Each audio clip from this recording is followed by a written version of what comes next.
beloved Boss Mike Cervera. Oh, si Manang Aimee ko, ginagamit na yata daw si ano? Sino? Si First Lady para manalo sa eleksyon. Kaso, Sa inyong lahat. pakinggan yung maigi si Manang at tignan nyo, titigan yung maigi yung si First Lady nakapula. Oh, ayan pakinggan ninyo. Manang Aimee, pasensya ka na opinion lang ito. Tuloy. Magandang araw po sa inyong lahat.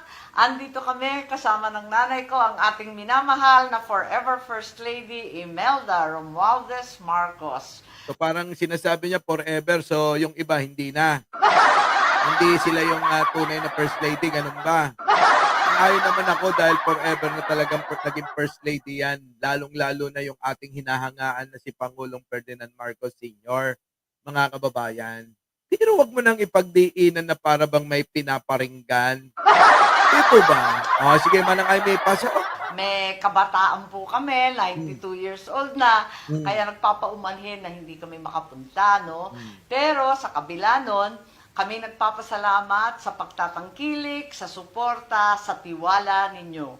Higit sa lahat sa ating mga loyalista na dekada-dekada na nagsakripisyo at naghirap. Kaya lang yung pinapasalamatan mong mga loyalista, mukhang galit din sa'yo lahat Mukhang ilan lang yung natitira, Manang Diba? Mukhang ilan lang yung mga natira sa mga loyalistang sumusuporta sa kanya. Talaga naman, maraming salamat. Diyos ti Agnina, kada kayo amin, ti kailyan ko. Ken Nag-Ilocano pa. of course, damo nga salamat, ha mga waray-waray, at lahat ng aming mga kaibigan at Yan. political family, ika nga. But we welcome also today all the new members and supporters brought forth by our Vice President, Sara Duterte Carpio. Anak ng tinapa, mga kababayan. Pinati yung mga loyalista. Tapos siningit niya at nagpasalamat pa sa mga dumagdag daw na taga-suporta ni Sara. Anak ng tinapa! Manang Aimee, yari ka dyan. Lalo magagalit ang loyalista sa'yo niyan. Narinig ninyo? Pinasalamatan pa si Sara at mga taga-suporta ni Sara. Grabe, no? Ulitin mo nga, Boss Mike, di ko narinig. Wait lang pakinggan ninyo pakinggan ninyo. Sige na nga, hindi ako magsasalita muna. Mamaya na tayo magbigay ng reaksyon. Ito na, pakinggan yung maigi Si Sara Duterte tuloy.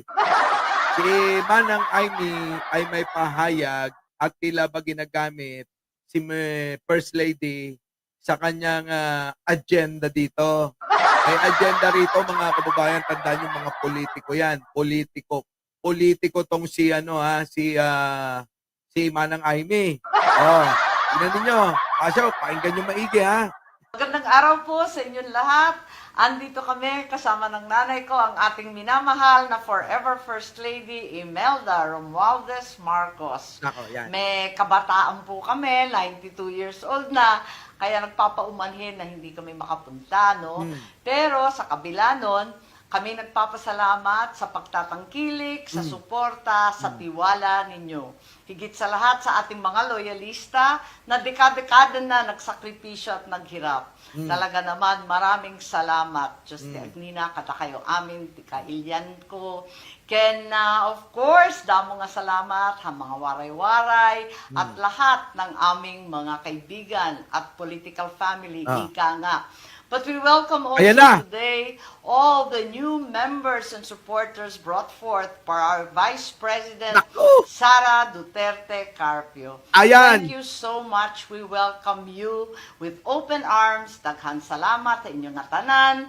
And truly, salamalaikum. Thank you very much indeed. And today, let us pray as fervently as my father prayed many, many years ago. That for our leaders, may the good Lord teach us to lead with firmness, but with humility. With humility, but with wisdom. With wisdom but with justice. With justice, but with compassion. Mm. Teach also all our followers Mm. to be the good and dutiful citizens of this great nation. Mm. Sa inyong lahat, maraming salamat.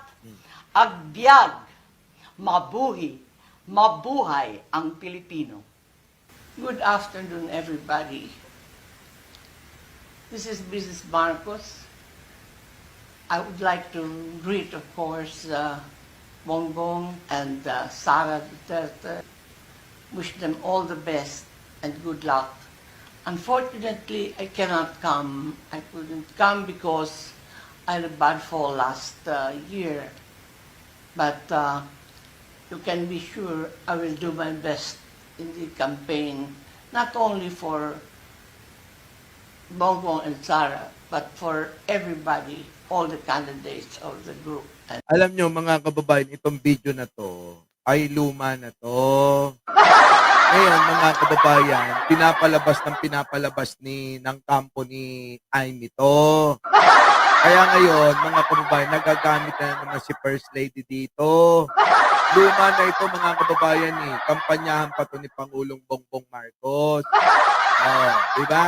Oh, pero mga kababayan, tuloy-tuloy ang pagpapalabas nila nito. Oh, mukhang ginagamit na naman yung mga lumang video. Oh, tingnan ninyo.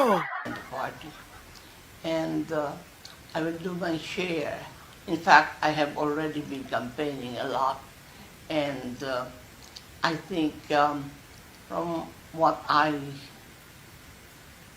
feel from the people I've been talking to, we have a good chance to win. So I wish you all the candidates of Bongbong and Sara, I wish you all the best. I know God, knowing what you are committed to do, Alam nyo, tingin ko rito, ginagawa ng kampo ni Manang Amy itong pagpapalabas ng mga lumang video na to para ipaalala sa mga tao dahil nga nagigipit na nga si Sara eh. 'Di ba? Gipit na tong mga Duterte, lalong-lalo na si Sara, sa mga kaso. Kaya ngayon, gusto ipaalala sa mga tao, gustong ipaalala sa mga tao yung kanilang pinagsimulan na pagiging tandem noong 2022. Oh, ngayon, mga kababayan, syempre marami dito. Alam nyo naman ng mga Pilipino, ang hihina rin ng ng damdamin nila eh. Kapag ka narinig na si First Lady na nagsasalita eh. Diba? Pag nagre-rinig na, nako mga kababayan, eto na, gusto yata magkasundo-sundo na. Para bang pinagsasampal ka, ng kaliwat kanan, pataas at patalikod, at may kasama pambatok at tadyak. Tapos sasabihin lang, bati na tayo sorry na. Parang gano'n ang gustong ipahatid ni Manang Amy. At isa pa, parang gustong ipakita sa mga tao ni Manang Amy na siya'y namamagitan sa dalawa. Kaya gamit na gamit talaga. Di po ba? Simplehan nyo lang ng pangunawa, mga kababayan. Bakit kailangan pang ipalabas ito ng kampo ni Manang Amy? Lumang-luma na itong mga video na to. Tapos, pinopost pa nila. So, gusto talaga ipakita, ito simplehan ko. Gustong ipakita dahil nga naipit si Manang Amy natin sa grupo ni Sara at grupo ni Pangulong Bongbong. So gusto niyang ipakita sa atin, nako, inuuto tayo. Kasama si First Lady na siya'y namamagitan at gusto rin niya ng ng pagkakasundo-sundo matapos balahurain kayo. Di po ba? Matapos ang mga masasakit na salitang binitawan ng pamilya nung best friend ni Sara Duterte? Di po ba? Ganon. So, kayo bilang bilang mga Pilipino nga naman dapat magkabati-bati na lang. Hayaan na natin. Hayaan na natin si Sara sa kanyang mga ninakaw. Hayaan na natin si Sara sa kanyang mga sinabi.